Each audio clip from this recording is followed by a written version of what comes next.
सच बोलने वाली बहू। देखो ममता, मैं आज ऑफिस जाने के मूड में नहीं हूँ। किसी का फोन आया ऑफिस से तो बोल देना कि मैं घर पर नहीं हूँ, किसी जरूरी काम से गांव गया हूँ। ठीक है, मैं चला सुने, बाकी मैं संभाल लूंगा। ममता बेचारी, जैसा नाम वैसा ही नेचर। ना कभी झूठ बोला, ना फरेब, ना किसी से चालाकी की, ना किसी की पंचायत। सुन लेती है पति की बात और फिर कुछ देर बाद फोन आता है। हेलो, कौन? मैं सुनील का बॉस बोल रहा हूँ। दफ्तर में इतना काम पड़ा है, अभी तक ऑफिस नहीं आया। वो क्या कर रहा है? फोन दीजिए उसे। जी वो तो सो रहे हैं, कह रहे हैं कि आज गर्मी बहुत है तो घर के मजे लेंगे। बॉस को बीवी की बात पर गुस्सा आ जाता है। तो उसे बोल दीजिएगा कि अब घर में गर्मी के ही मजे ले, कोई जरूरत नहीं है यहाँ आने की। ये बोलकर बॉस फोन रख देता है। ममता सारी बात सुनील को बता देती है। न जाने किस बेवकूफ से पाला पड़ा है, समझ नहीं आता। तुम्हारे कारण मेरी नौकरी चली गई। अरे झूठ बोलने में क्या जा रहा था तुम्हारा? ममता को समझ में नहीं आ रहा था कि उसकी खता क्या थी। अरे जो है वही तो बोला। फिर एक रोज, बहू, अरे बहू, कहाँ है तेरा पति? इस महीने घर के खर्चे के पैसे भी नहीं भेजे। क्यों, माँ बाप की फिक्र खत्म हो गई है क्या उसे? बाय लागू माँ जी, वो ये बोल रही थी कि माँ को क्या है, घर का राशन, खेत का पैसा, मवेशी का दूध, फिर भी न जाने क्यों मेरे सर पर भार देकर बैठी है। तभी सुनील ममता के मुंह पर हाथ रख देता है। क्या रे कलमुँह है, हटा बहू के मुंह से हाथ। अरे क्या क्या बोलता है तू? वो तो इसकी झूठ बोलने की आदत नहीं है, इसलिए पता चल रहा है। देख मेरी सास कितनी शरीफ है। हाँ, तेरी माँ तो मोहल्ले की बदमाश है ना, और तेरी सास शरीफ है। बेटा ममता को देखता है और गुस्से से बोलता है। अब खड़ी खड़ी देख क्या रही हो? और भी कुछ कहना है क्या? माँ आई है ना, जाकर छाछ ले आ ठंडी वाली। ममता अंदर चली जाती है। माँ, इसके सच बोलने की आदत के कारण मेरी नौकरी जाते जाते रह गई।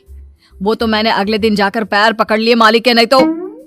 सब जानता है बहू की आदत नहीं है झूठ बोलने की, तो तू शांत क्यों नहीं रहता? क्यों उसे झूठ बोलने को बोलता है?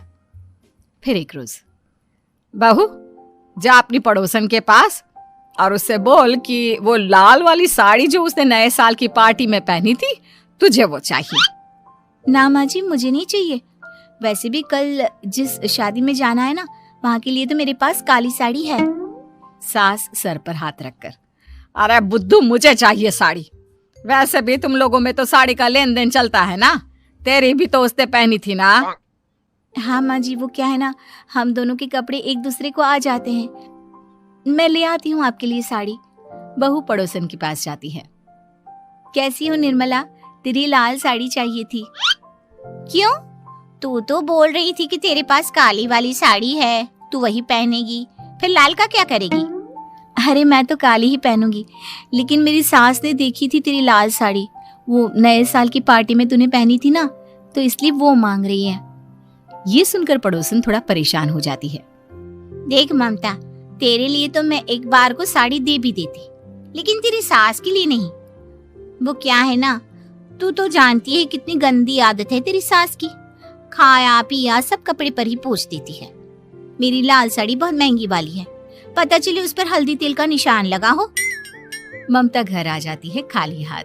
ममता को देखकर, नहीं देना उसका लूटी ने साड़ी। अब आए तुझसे लेने तेरा सामान, अच्छे से बताती हूँ। माँ जी, वो क्या है ना, मुझे तो वो दे रही थी, लेकिन आपके नाम पर नहीं दी। अरे किसने बोला था मेरा नाम लेने को? बोल देती तुझे पहनना है, लेकिन ना, तू तो ठहरी सच की देवी। न जाने सास क्या सोचती है और हंसने लगती है।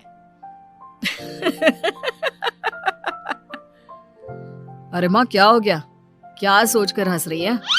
याद है जब बहू को देखने गए थे? हाँ बस सही बात है।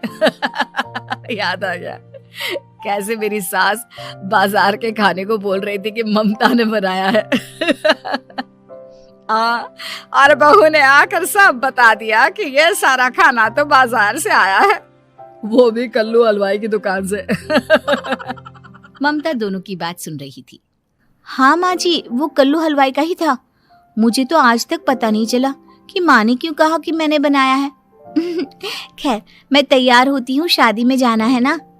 पूरा परिवार शादी में जाता है, जहाँ खाना वाना खाकर सभी बैठे होते हैं कि एक औरत ममता की सास से कहती है, क्या बात है बहन जी, मेरी आपकी बात हुई थी तो आप तो बोल रही थी कि लाल साड़ी पहनने वाली हैं, तो मैंने ये काली पहन ली। पता होता कि आप लाल नहीं पहन रही हैं तो मैं ही अपनी लाल पहनाती। अच्छा जी, तो इसलिए पूछा जा रहा था। अरे इतनी साड़ियां हैं कि क्या बताऊं।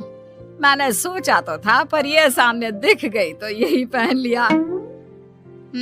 अच्छा, मेरी तो तैयारी काफी दिन से चल रही थी, फिर भी आज ऐसा लग रहा है कि ठीक से तैयार नहीं हुई मैं।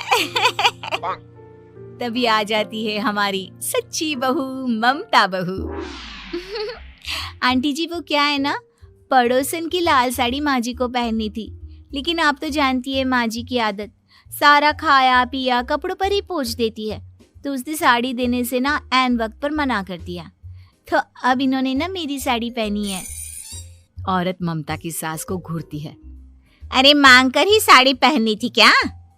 हम जैसे तो खुद की ही साड़ी पहनते हैं, चलो चलते हैं। सास का गुस्सा अब ममता पर फूट पड़ता है। अरे क्या जरूरत थी ये